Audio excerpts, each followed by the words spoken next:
So screenwriting, art at once, your life. And if that sounds like a brooding and a pessimistic and a Mm-hmm. nihilistic notion, I mean, it is the opposite of that. What could be more glorious? What could be a greater blessing than to Yeah. give you life, to creativity, to dream making, to storytelling, and so on? It's if you really love your work, it's not it's not work.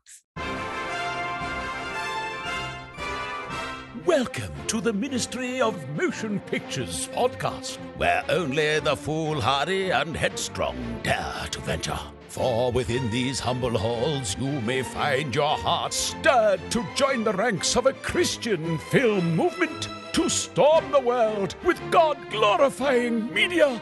But be forewarned, this undertaking will lead you down a perilous road of hardship and scorn. And so, if you're committed to pursue this life of woe, brave soul, I now leave you to your resolute guide, writer and director, Todd Schaefer.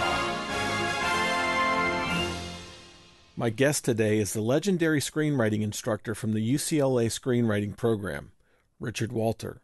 I've been reading books on screenwriting since my days in film school. I have more books than any screenwriter could possibly want. When an aspiring screenwriter asks me what books they should read, the first one I recommend is The Essentials of Screenwriting, written by our guest. Of all the screenwriting books I've read, Richard's is the most grounded, and that's just what you would expect from a professor who was a driving force in the most successful screenwriting program in the last 20 years or more. And I'm not saying this to butter him up. This is why I reached out to him to be a guest on this podcast, which he so graciously agreed to. Richard still teaches and holds online screenwriting workshops from time to time. If you can manage to get a spot in one of them, they're well worth it. You'll find links to his books and his workshop in the show notes of this episode. This is episode 58. How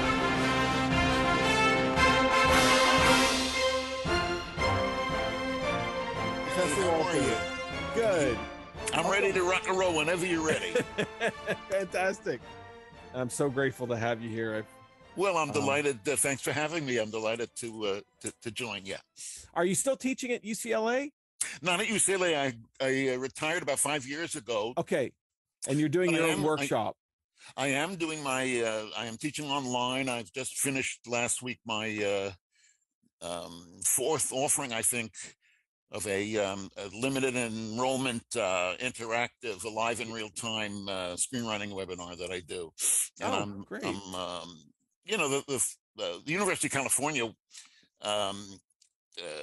is a research institution, so teaching is very important. It's our second most important obligation, but our first obligation is the work that we do. If we're we're supposed to stay active in our field, So people would ask me when I joined the faculty, do they tolerate me having a career outside as a writer?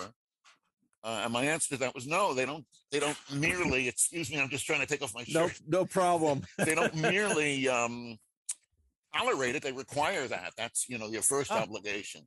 So the joke about a writer who's a retired college professor, in the lockdown and the pandemic, is how does he know the difference?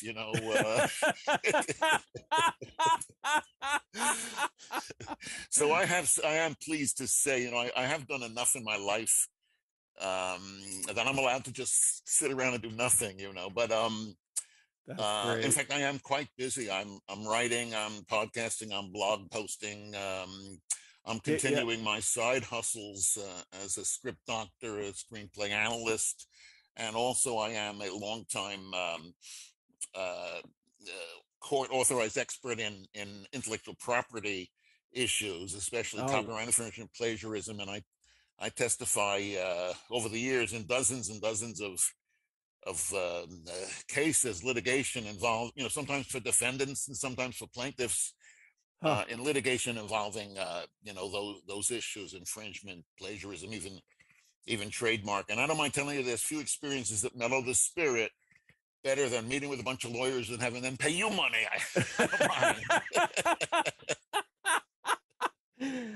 The cases, I will say, are fascinating. They run to they go to the heart of the nature of creativity Yeah. Sometimes I remember, for example, I was involved in the James Bond case. The whole James Bond franchise was Yeah. at stake. Two studios versus two studios. Long, years long protracted litigation. And part of what I had to do was read all of the original James Bond books, the Ian Fleming books. Wow. They're really quite brilliant. I don't imagine getting paid very well to read them. No complaints. Yeah. No complaints. Oh, that's great. That's fantastic. I was just thinking it would be a great book to have somebody write just little snippets of litigation issues that happen with screenwriting and screenwriters and IP, intellectual property. That would be a fascinating read, I would think. Yes, I think that would be. There's a lot of misunderstanding about those issues. There's more misunderstanding, frankly, than understanding. People don't understand, for example, the copyright. When people say they've copyrighted something, they usually mean that they've actually registered the copyright with the Copyright Office of the Library of Congress. Yep. The fact is that these words we're speaking now, you and I, we own them. The copyright is even though they're not written down, the copyright is created as the content is created. Yes. Yep. And I think it's even stronger in Canada. Canada has a stronger law for creation, copyright kind of stuff. I don't know how it works. Works up north. Yeah. Huh. That's interesting. People misunderstand. It really goes back to. I mean, it does happen that stuff gets stolen, but it's really quite unusual. If you think about it, a movie costs $100 million to $500 million, and even if the script costs 2 or 3% of that, that would be a fantastic amount of money. They wouldn't want to, it would be fantastic money for the writer, but but not really. It's just a couple of points or a point of the production, but they wouldn't want to risk the whole thing, to just cut the writer out of that. So people tend to over value the idea, the nature of ideas. When you have a great idea, I love to tell writers, if you have a great idea for a movie, a really, really great idea for a movie, that's all you got. What remains after that? Everything. You have to create the characters. Yeah, exactly. It's meaningless. The actions and the incidents and the anecdotes, what they do and what they say. So ideas. You think about ideas.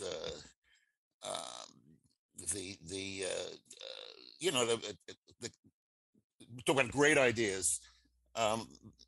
Really, really fine movies have been made out of stupid ideas. Yeah, that's true. I had students years ago that my favorite.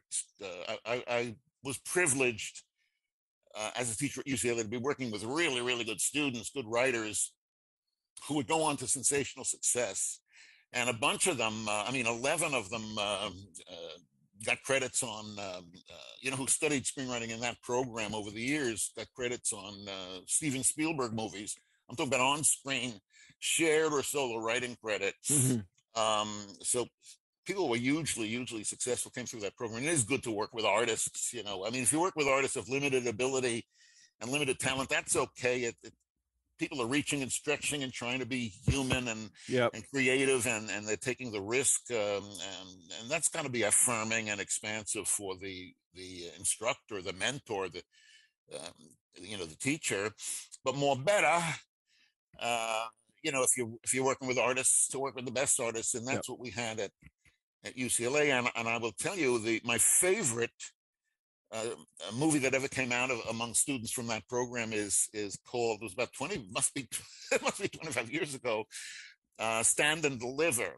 It's based on, in reality, on the Jaime Escalante, who was actually a Bolivian teaching in East Los Angeles to Latino students. and teaching them calculus. And this really happened. When the kids took the calculus exam that is offered by the Educational Testing Service from Princeton, New Jersey, not the university, but in Princeton, New Jersey, is the ETS that they make the the TSATs and the SATs and the GRE, all of those exams and so on.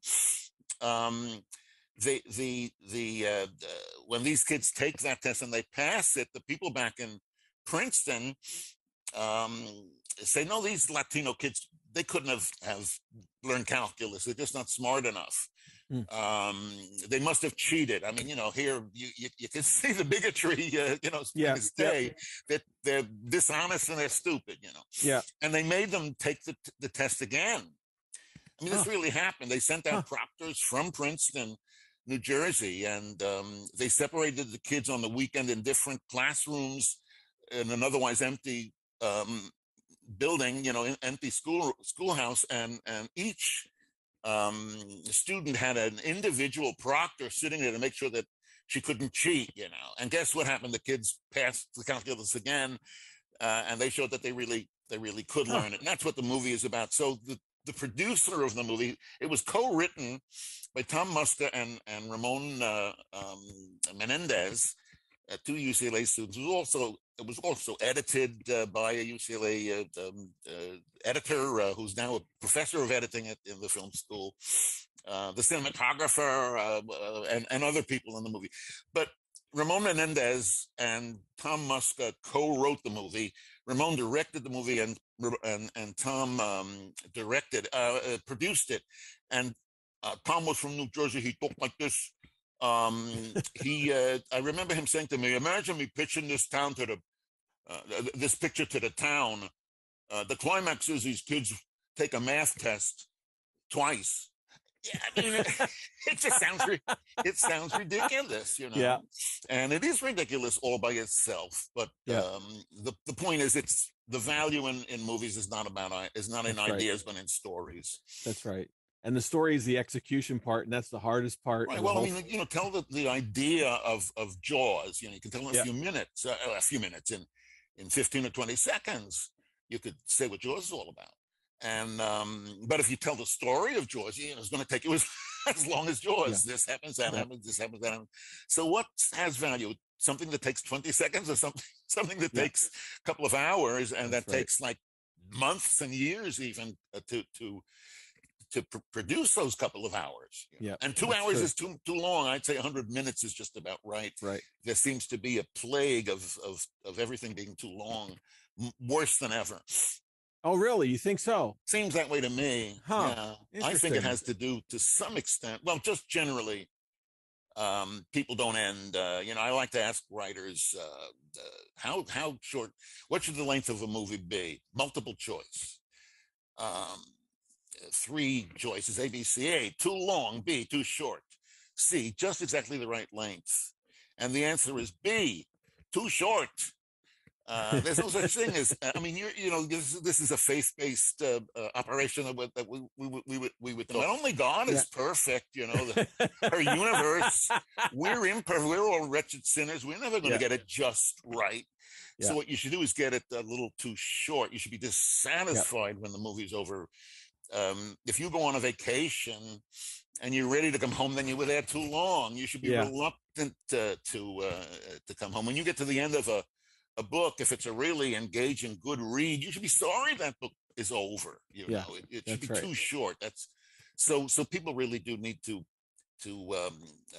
pay attention to that. I started to say one of the reasons I think that has exacerbated this length issue in recent years is the media. That is to say, there is so much space available for content now. Yeah. And when I came to town, I came to California in 1966 in August. I thought for 3 weeks, and I've decided recently I'm going to give it another 55 years. If it still hasn't worked out for me, back to the apple.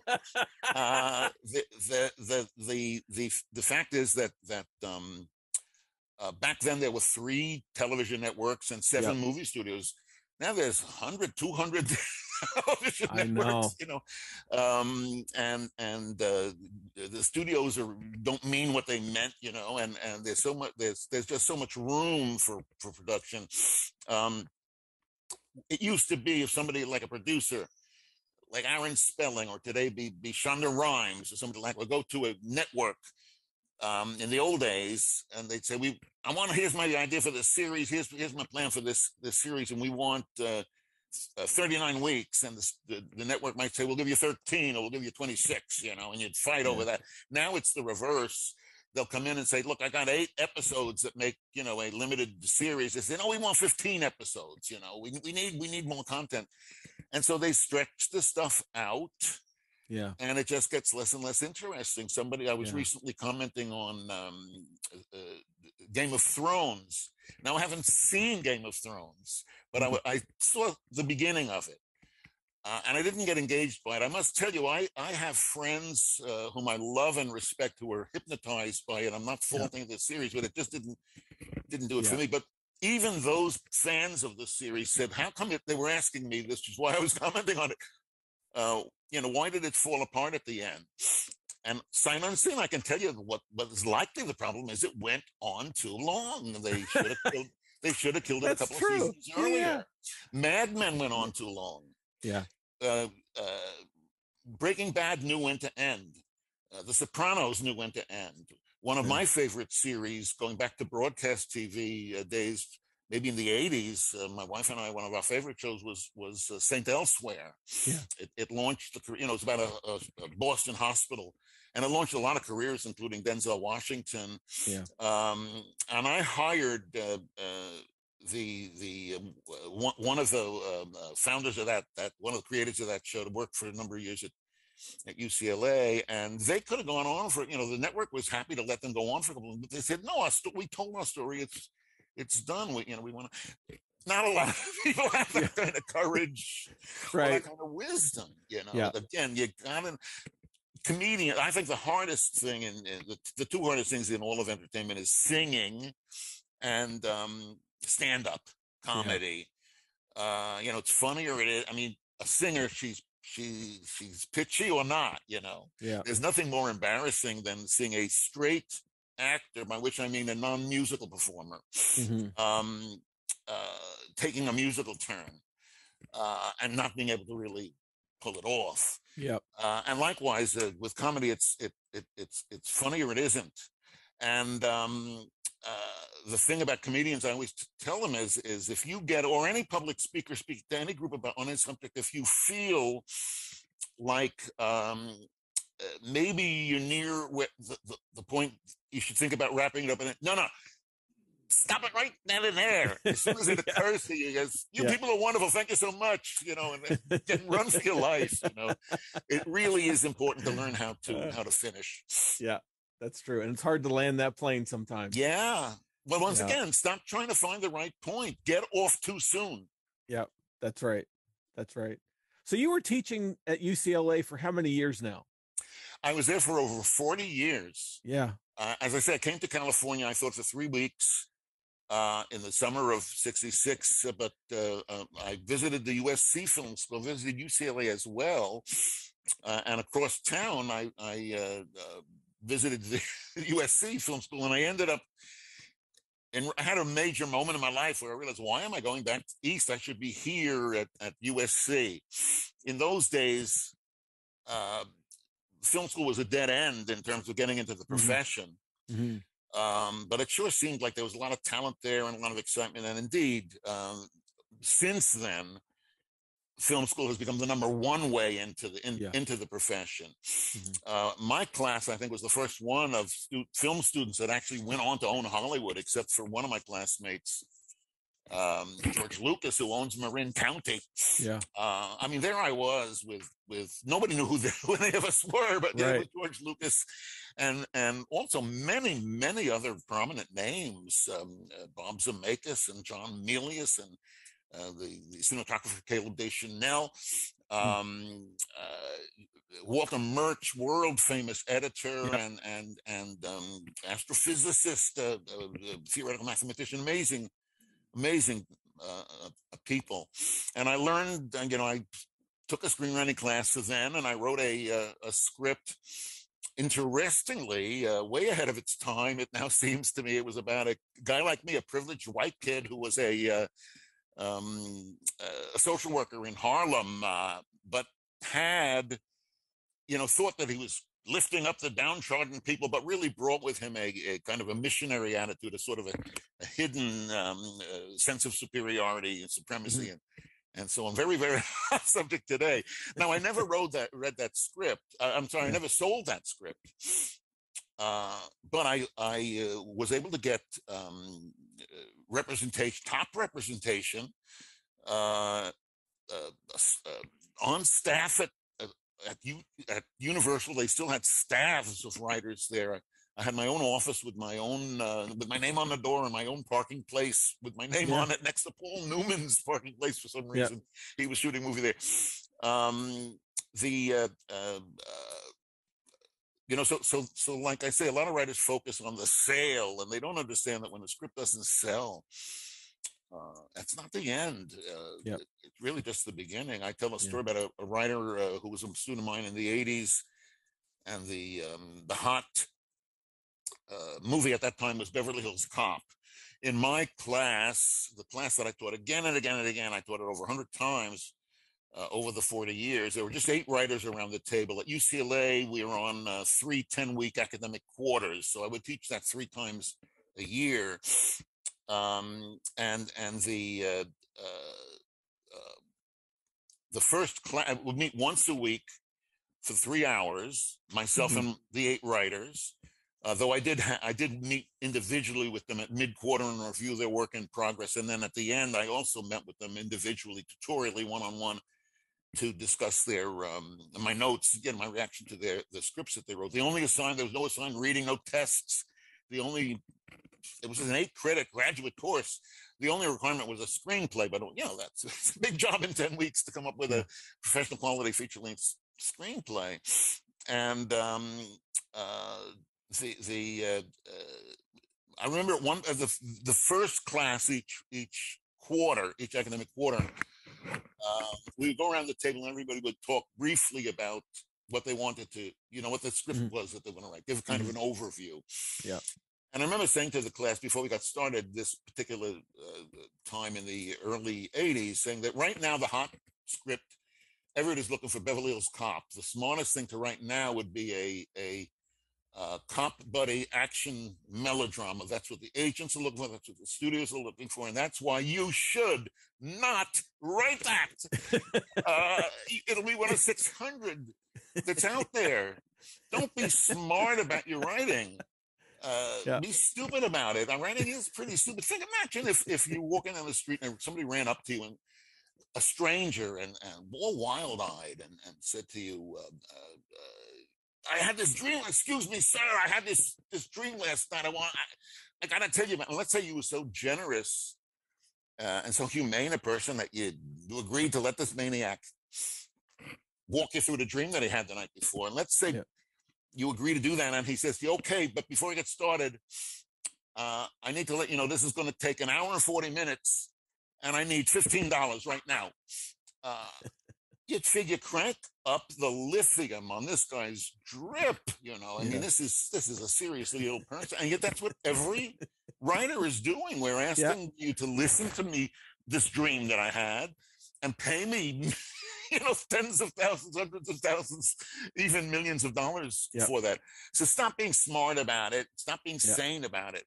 In that particular class, I remember saying, the stupidest, don't be smart, be stupid. And at that particular time, the stupidest thing you could do was a Western. Nobody was doing Westerns, I pointed out.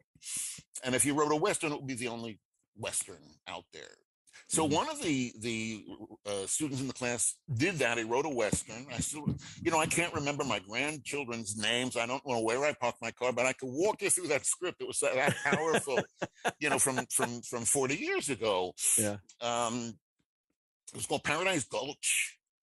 And it was a comic Western. It was about after the Civil War, a painter, an artist is making his way out west. And he's so poor, he's so impoverished. These towns are opening up across the West after the Civil War. And he's going from town to town, he doesn't even have a horse or a donkey to haul his wagon. He's pulling the wagon himself, and it's got paint supplies in it, canvases and tubes of pigment and turpentine and linseed, all the kinds of things, and brushes, what artists use.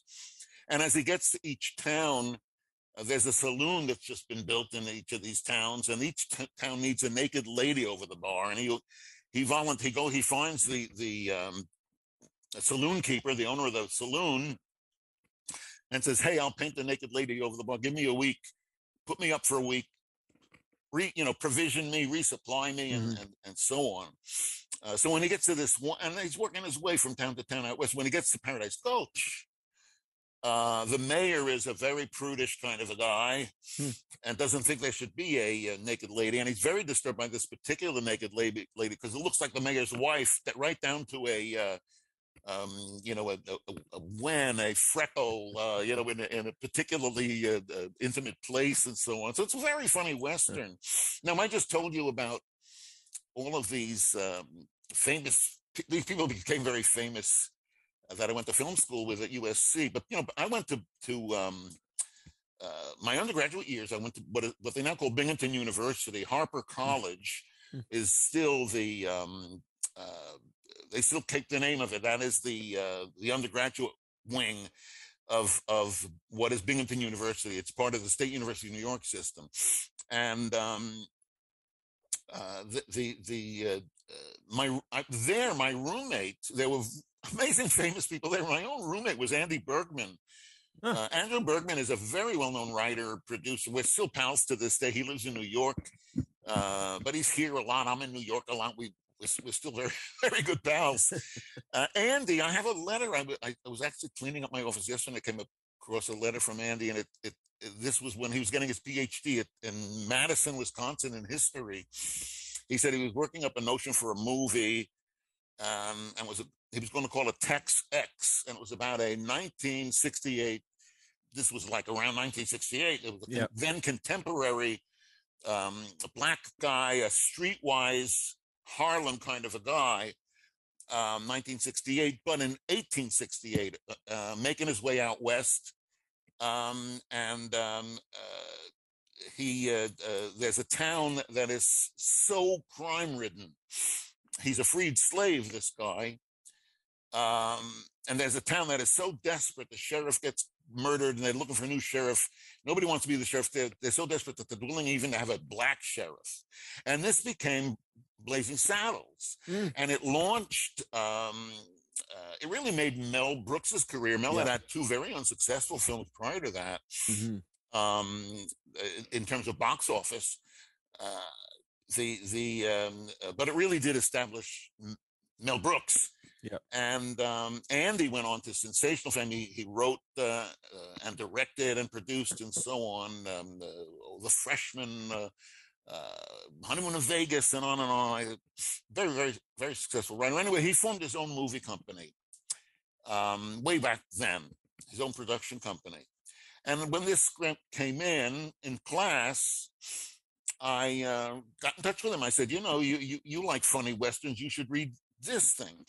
So he did, and he and his partner, they liked it very much, and they acquired it. They optioned it for very little money and only for a very short time. But a lot of writers don't understand that a short option is better than a long option. There's more pressure on the producer to produce. The writer is given away less. I heard two writers, naive writers, boasting to each other. One was saying he'd sold an option that was for 6 months. The guy said, "Well, I sold an option for a year." That's like the joke about there's a contest, and the prize, first prize is a week in Philadelphia, and second prize is 2 weeks in Philadelphia. It's just, they got it all backwards. So this guy was paid very little money, but for a month or two or three, the rights were controlled by Andy and his partner. And during that month, they tried to get the project on, and they didn't succeed. So at the end of the month, at the end of that period, the 2-3 months, the writer had returned to him 100% of the rights to the script, plus whatever money he'd gotten for the option. Not a lot of money, but he gets to keep all of it. And if that's all that happened, that's not such a bad thing. But it's not nearly all that happened. If you think about it, for one thing, he was shown around town under the best of circumstances during those months, not by himself. They wouldn't have read him. Not by his agent. He didn't have an agent, but even if you have an agent, it's better to be shown around by a producer with a track record for making hit movies who wants to make your movie. Right. So he got read by all of the heads of the studios. Now, there's nothing wrong with being read by underlings, and I have a whole case I like to make for being read by lower level people who are trying to make their careers and will make your career. Right. If you go for the really, really super people, they're too busy with their superstars. They don't have the time for anything else. They call it their bandwidth now. So this guy went from being completely unknown to being very well known. Again, nothing wrong with being read by underlings, but also nothing wrong with being read by all of the heads of the studios. Right. Nobody wanted to make the movie, but at Fox, a major studio, they said, we don't want to make this movie. We love this guy's voice. We have a problem script that we have not been able to get an A-list Hollywood writer to get a handle on. We want to give this, maybe this guy could handle it, We think maybe he has the voice for it. So they hired him to do that. It was his first job ever, and he was just rewriting somebody else's script. So they just paid him $10,000 to do that a week. And they guaranteed him 6 weeks to win 10 weeks. Do the math. It's not the kind of fortune that it once represented. It'll keep you in guacamole till Cinco de Mayo, or come to think of it, Cinco de Mayo is pretty soon, I think, even till 16 de Septiembre. And it's still not all of the end, all that came of that, because imagine you're a major studio and you're trying to hire a writer $10,000 a week to do a rewrite, and that writer is not represented. Agents, literary managers, they will line up at your door and plead with you for the privilege of representing you. And, that this guy got a very good agent, and he's been busy. I just saw on Netflix a series that he did. My wife and I were watching this series that Dolly Parton made. And this guy wrote 4 out of the 7 of this limited series. I mean, he's still busy after all these years. See, you want to stop focusing on the sale. You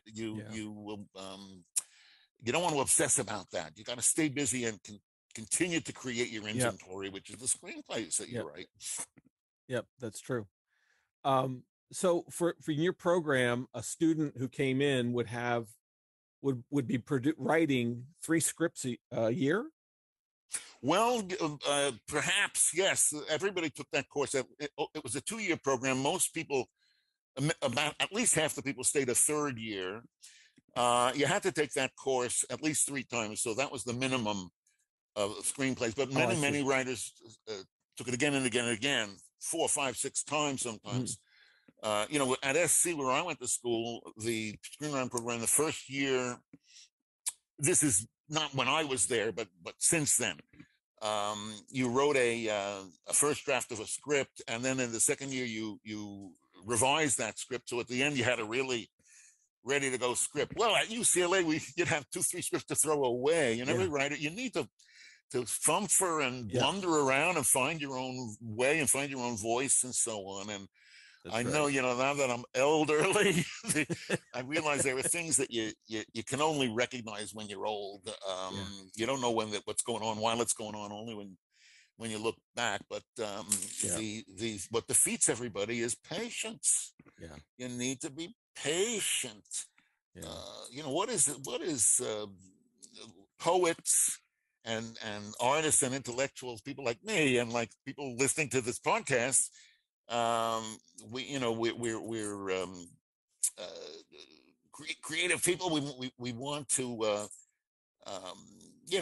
express our passion and all that. But it's really hard to be patient. The hardest thing is giving it the time. Everybody knows you need talent. Much more important than talent is time. Yeah. And that is a measure of the discipline. Poets are trying to define the word love. I don't know I can't define it for you, but I can tell you what the measure of love is. And that is how much time you'll give to this. How much time will you give to your child? How much time will you give to your life partner? How much time will you give to the screenplay that you're writing? How much time will you give to the career that you're trying to put together? Yeah. So you need not just talent, but a lot of discipline. There's another thing you need, which is courage.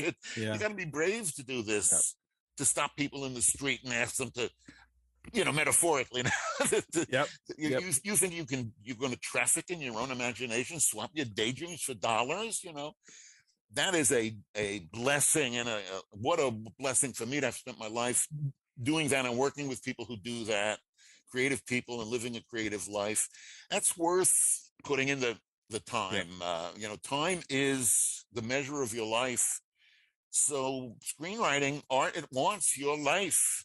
And if that sounds like a brooding and a pessimistic and a nihilistic notion, it is the opposite of that. What could be more glorious? What could be a greater blessing than to give your life to creativity, to dream making, to storytelling, and so on? It's if you really love your work, it's not work. Yeah, that's true. That's very true. The UCLA program is regarded, I believe, as one of the most successful writing programs for screenwriters. No, it is not regarded as one of the most successful programs.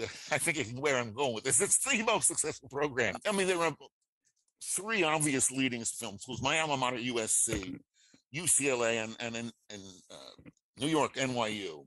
The Tisch School of the Arts is where the film school is located. AFI is great. There's a bunch of institutions, but then usually cited are those three.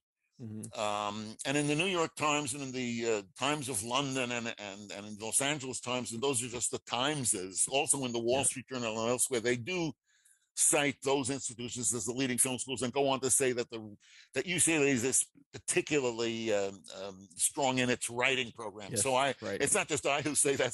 No, I understand. Yeah, but it really is the leading screenwriting program. As I said, 11 pictures just for Spielberg. In my last 10 years alone, there were 5 Best Screenplay Oscar nominations and 3 Best Screenplays. It's just astonishing. I recently saw an article from the Writers Guild newsletter, their printed newsletter. I should say our printed newsletter. I belonged to the Guild for half a century. And it was about the Black Writers Committee. Now, this is the Writers Guild. So these are all writers. These are not aspiring writers. These are working writers who've actually had some success. You can't just join the Writers Guild. You have to actually have an assignment from a signatory company, a legitimate television network or streamer or movie studio production company.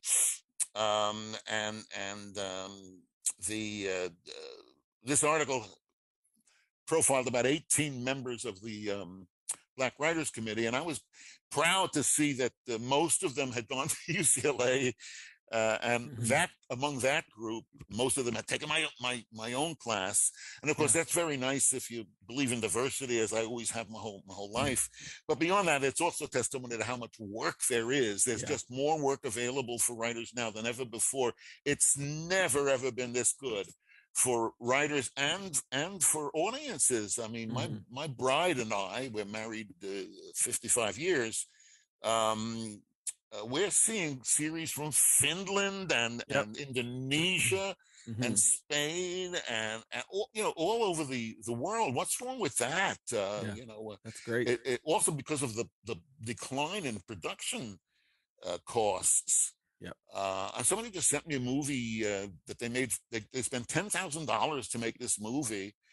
And I'm telling you, it looks like a Hollywood production. It was shot on a phone. They used drones for the crane shots.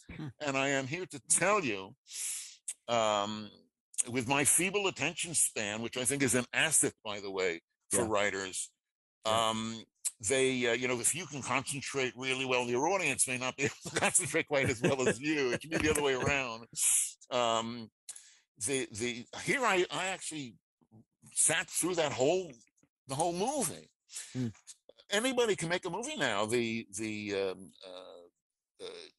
question, and you can distribute it. You have distribution. Everybody has in their pocket the phone. You can distribute. So now, what's really valuable is attention. But you don't need as much attention. How do you get people to watch that? You don't need that many people to watch it because it didn't cost that much to make it and so on. So there's more stuff available than ever before. for audiences to choose among, and there are more opportunities for creators to make livings being creative. It's never been so wonderful as now. Yeah. And that's where, we niche down into these audiences that you don't need much, but if you've got a really hungry audience in a niche, that's gold, and that's sort of how I see the faith-based marketplace as being something that it's underserved and it's very hungry. And we've had a lot of films that have come through that have been somewhat, even some of the so-so films have done very, very well with this audience.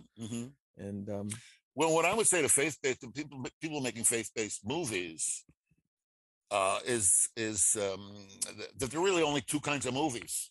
There's just two kinds of movies. We hear a lot of talk about genre. Yep. I think there are only two genres. And here they are. And they are not faith-based movies and other kinds of movies. Yep. Right. They are good movies and bad movies. Yes. And a good movie, what is a good movie? A good movie is engaging. All of that success I was bragging about at UCLA, we only had one rule there. You could do anything you want. You can write about anything you want and do anything you want. The only rule was, and it was just 3 words, and here they are: don't be boring. Yeah. Not an easy rule to live up to for an hour and 40 minutes. You've been to the movie, you turn on the TV, you can see how rarely people really do live up to that. Right. But I think it's like children's films. I remember when we were just talking the other day with the family, and I remember when we used to go away to what they call Bruin Woods. It was actually a Bruin family camp over the summer at a conference center up in the mountains near Los Angeles. When the kids were little, my wife and I and the children go up there, and on one night, for a week, I was the faculty lecturer. They would give it to us for free. Among the best perks that I had over my years at UCLA. And on one night during the week, they had movie night. And for the grown-ups, they had a grown-up movie. I don't want to say an adult film because that now means, porn. That's right. They had a movie for the grown-ups, but they also had a kids movie. And I remember I would each year take my our younger child, our son. Yesterday was his 36th birthday. Wow. Time's winged chariot. Yeah. But I take our little boy to settle him into the children's movie, just to get him stuck, because they would have also a kids movie. And I would drop him off there. I would plan to drop him off. I would want to sit with him a few minutes to get him settled in. And I always ended up getting caught up in the movie and watching it. There aren't children's movies and grown-ups movies. It's just good movies and bad movies. And a really good movie for children, made for children, is a good movie for anybody. I think Toy Story is a brilliant, a masterwork that explores very, very deep and profound issues relative to identity. How do we know we are who we are? How do we know this isn't all a dream? What is the nature of reality? What is the nature of identity, especially? And that's a very successful children's movie. So that's what everybody, including faith-based filmmakers, should be trying to make. Not anything other than the best story that they can tell. Yeah. And if you set out with some lofty goal, you're going to fall on your face. Yeah.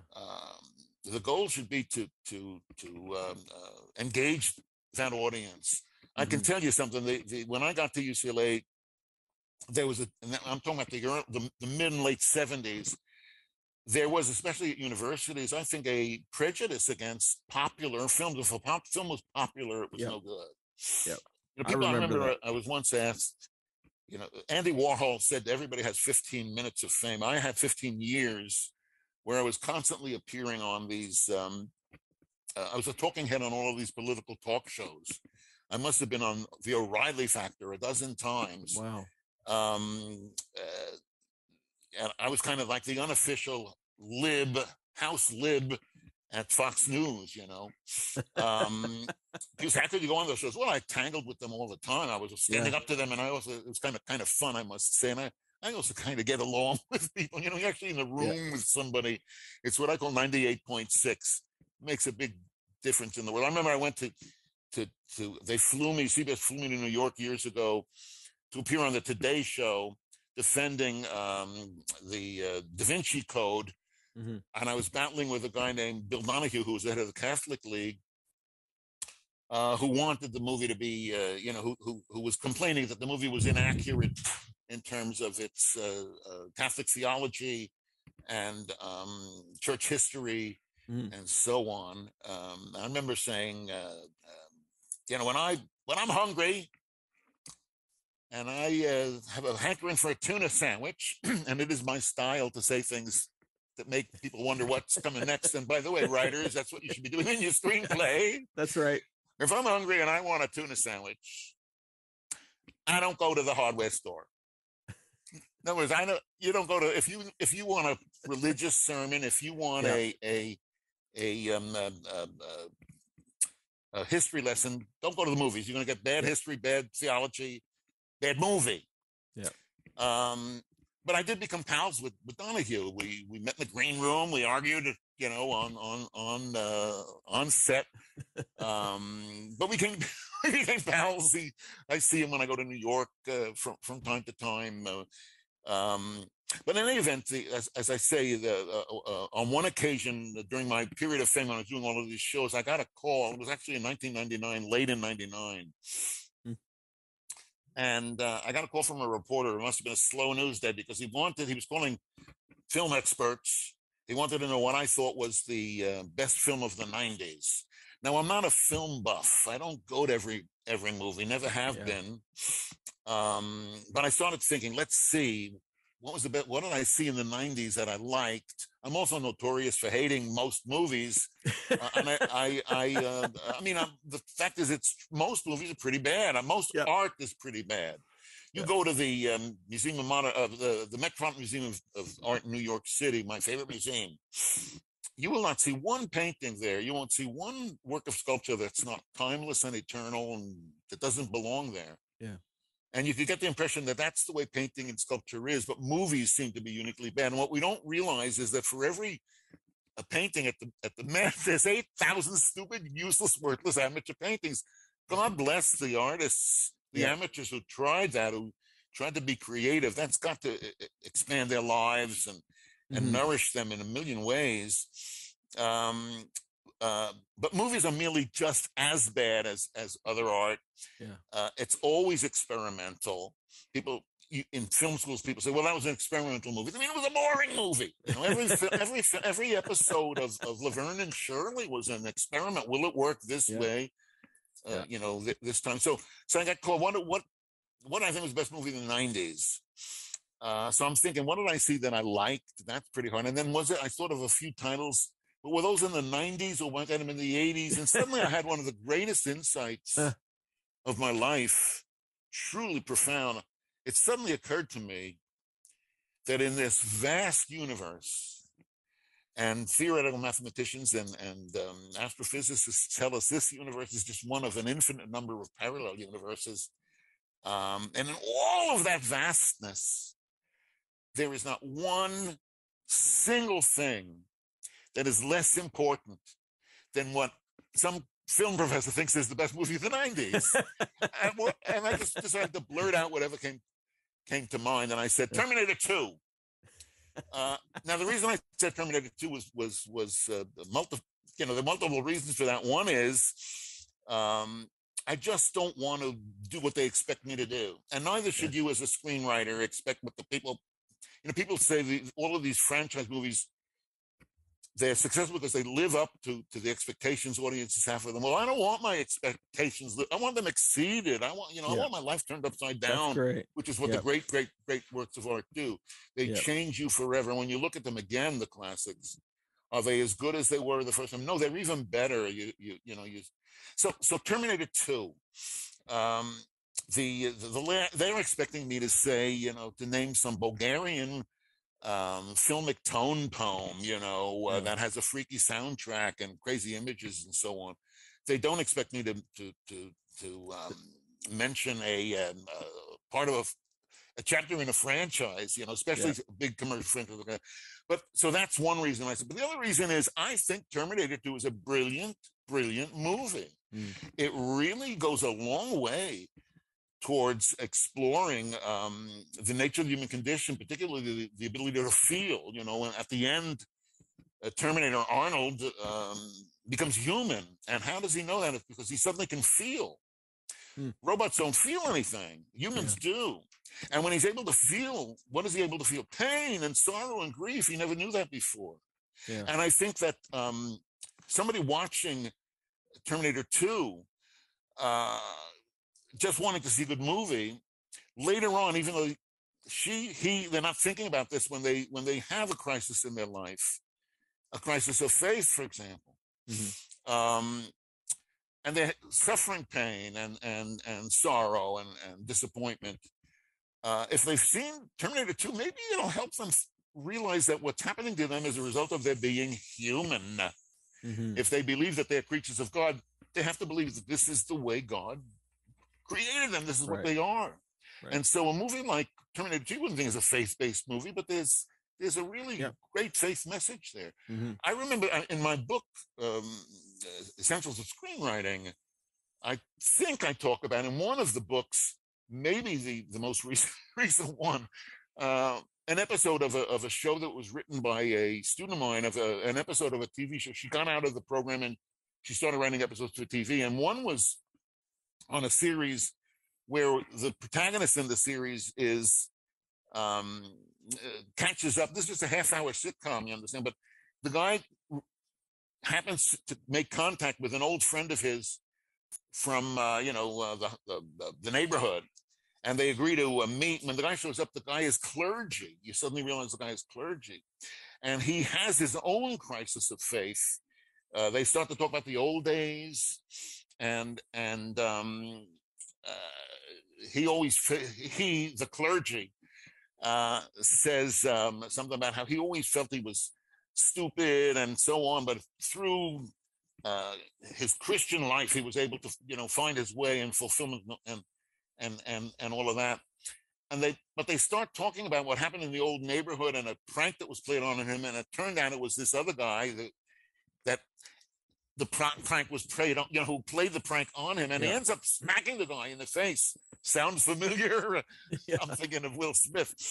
And suddenly he feels, he's ashamed of himself. He thought he had gotten better, his union with Christ had liberated him from those kinds of feelings. And so he feels he's not worthy of clergy. He shouldn't be a preacher. He shouldn't be a minister or a pastor and all of that. But at the end, he realizes that is the nature of God's existence. That's how we are designed. And that it's easy to be a preacher if everything's going great. It's easy to be a human when and to love everybody when they're all doing great. The real challenge is when there is challenge, when things go against you. And so here's a crummy little throwaway episode of a TV series that has more to say about the nature of faith, that has insights into really, really profound questions. And I think there's a lot more to win people for a particular cause, a particular religious endeavor, than somebody setting out to do that, trying to do that. What writers should be doing is just the same thing over and over and over. And here it is: tell a good story. That's all you got to do. Is that hard to do? It's the hardest. It's the hardest thing on the planet to do. Is. It's very hard. Yeah. So I do have a question about some history, and I might be completely out to lunch, but before the late 70s, there were a lot of really personal films. But then Jaws and Star Wars and Raiders of the Lost Ark, they hit, and then there became this explosion and this hunger for finding what's the formula for the blockbuster. And it was really after that all of these story writing gurus jumped on that bandwagon and started teaching screenwriting. My first book that I've ever read was from Sid Field, his screenplay book when I was in film school. Sid was my friend, and I miss him every day. He was a wonderful, wonderful fellow. Do go on. Yeah. So my question is, do you think that we lost something? What did we gain after that explosion of screenwriting instruction, and what did we lose, or did we lose anything? Well, I don't think, you mentioned Jaws, for example. Yeah. Jaws is actually a profoundly personal film. It's based, I don't know how many people recognize this, but it's consciously based. The novel was, and also the movie. Benchley wrote the novel, Peter Benchley wrote the novel, but it's based on Ibsen's, Henrik Ibsen's Norwegian playwright's play called An Enemy of the People. Oh, I didn't know from that. 100 years ago, where now 130 years ago, probably, the director of the doctor who is the medical director of a spa, a very popular health spa in Europe, discovers that the springs are poisoned. And this is a life-saving discovery. You got to clear everybody out of there and, stop using these springs. Everybody will celebrate him for having made this discovery and saying, all they see is that their business is ruined.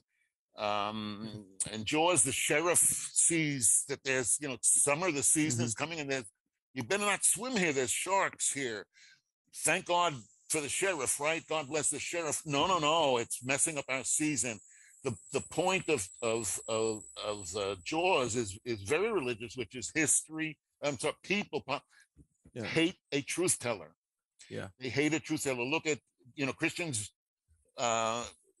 Look at Jesus' life, and they see a truth teller who was ultimately assassinated, exterminated, executed for telling the truth. See, you can say Jaws is a big blockbuster just trying to make money, when in fact, and it certainly is that, but they're not at odds with each other. Yeah. I'll tell you again, audiences, I said this before, audiences are smart. They're not stupid. You look at the great stuff that survives, the great dramas that survive, going back to the Greek era through Shakespeare and so on. They were not little lost tone poems. Yep. They were very popular in their own day. And I was at I know that I'm not an evangelical Christian. I'm not even a Christian. Although I don't think to be a Christian you have to accept Jesus as into your life as your Lord and Savior. Yeah. And I know a lot of friends, who do take Jesus as Lord. I would argue, though, that you do not need to be a Christian to love Jesus. How could anybody not love the Prince of Peace? There's nothing I've heard about Jesus that would cause anybody to feel anything other than love for him. And when I was saying that, I was invited to and I mentioned that we might have discussed this in an email. I was invited to an evangelical Christian conference years ago, about 10 years ago. It was in Chicago. There were 500 pastors from all across the nation gathered in Chicago for the weekend, and they invited me. Why me? And the answer is because it was the subject of the weekend was narrative in Scripture. If you look at Holy Scripture, you look at what Jews call the Old Testament, Torah, which Christians call the Old Testament. That is a holy book also to Muslims. That book takes Christians to the New Testament, the Christian Bible. It takes Muslims to the Quran, the Islamic Bible. You read those books, those three books, these fundamental religious tomes, and they contain advice about how to live your life and principles and this and that here and there, but mainly they tell stories. That's and right. If you're a preacher, I was telling the pastors in Chicago, you should not be listing principles to live by, but telling stories. If you believe that the Bible is the Word of God, what does that tell you about God? It tells you that among everything else, God is also a great, powerful storyteller. And then also look at those stories. Are they calm, uplifting, nourishing, reassuring? They are not. No. I was just rereading Genesis, actually. Why was I doing that? Because I came upon a graphic version of it by R. Crumb. R. Crumb is the guy who 55 years ago, creating Mr. Natural and all of these jokey kind of, his genesis is not joking. It is, it's more than respectful. It's even reverential. And it's just beautiful. It's just beautiful what he does with it. So I was rereading. I've seen it before. I was rereading the story of Lot, an old man who gets his daughters get him drunk and have sex with it. You know, this isn't some tabloid. This is This is the very first book of the Bible. It's holy to Christians, to Muslims, to Jews. You know, this is what goes on in those stories. They're about people murdering each other and blood lust and turmoil and so on. And so if you're a screenwriter and you're doing that kind of thing, you're in really good company. You shouldn't, if you try to be uplifting, if you try to send a message, you'll fall on your face. No good cause was ever served well by a boring movie. That's very true. I mean, we don't like our boring movies, no matter where they come from. You know. Richard will be with us again in the next episode. If you'd like to purchase Richard's book, The Essentials of Screenwriting, or attend one of his online courses, you'll find links to them in the show notes. Our time together draws to a close, valiant filmmaker. We trust your heart has been warmed and your soul nourished. Your host has been Todd Schaefer, creative director of the faith-based independent production house Glorious Films and animation director at Tonic DNA, where he toils on productions for the major Hollywood establishment. If you wish to support the work of the ministry, or simply buy your overworked host a fancy $5 coffee to keep him warm and caffeinated as he pecks out his next script, you can do so on our website at ministryofmotionpictures.org. Again, that's ministryofmotionpictures.org. And you can help spread the word by feeding the algorithms when you share, like, link, follow, subscribe, or leave a nasty comment on our social media. Until we see you again, I adjure you, in the name of our Lord, go forth and boldly create film. What we do in life echoes in eternity.